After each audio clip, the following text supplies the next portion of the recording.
এই অ্যাপোলজি আমরা মিনিমাম 3 বার দিয়েছি। প্রফেসর গুলাম আজম সাহেব দিয়েছেন, মৌলানা মতিউর রহমান নিজামী সাহেব দিয়েছেন, এবং আমি দিয়েছি। এই কিছুদিন আগে মাত্র এটিএম আজহারুল ইসলাম সাহেব যখন ফ্রি হলেন জেল থেকে, তখন আমি বলেছি শুধু 71 না, 47 সাল থেকে শুরু করে জামাতে ইসলামীর দ্বারা কেউ যদি কোনো কষ্ট পান, কারো দরে কোনো ক্ষতি হয়ে থাকে, আমি সব ব্যক্তি এবং সংগঠনের পক্ষে নিঃশর্তে আমি আপনাদের কাছে ক্ষমা চাই, আপনারা আমাদেরকে ক্ষমা করে দেবেন। আজকের দিন পর্যন্ত আমরা ভুল করি না। এই কথা বলবো কিভাবে? আমরা মানুষ, আমাদের সংগঠন একটা মানুষের সংগঠন।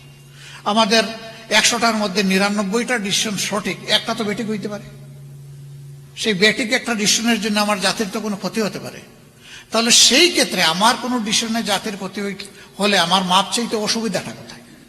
এখন মাপ চাওয়ার পরে বলে যে এই ল্যাঙ্গুয়েজ চাইলে হবে না, ওই ল্যাঙ্গুয়েজে চাইতে হবে। আরে বাবা, এই আরেক জমত লাগবে। বিনা শর্তে মাপ চাইলাম, কোনো শর্তও দিলাম না, তারপর আর বাকি থাকলো কোনটা, এটা তো বুঝি না। আজকে আবার একদম প্রকাশ্যে বলে গেলাম যে 47 থেকে শুরু করে 2025 সালের আজকে কত 22শে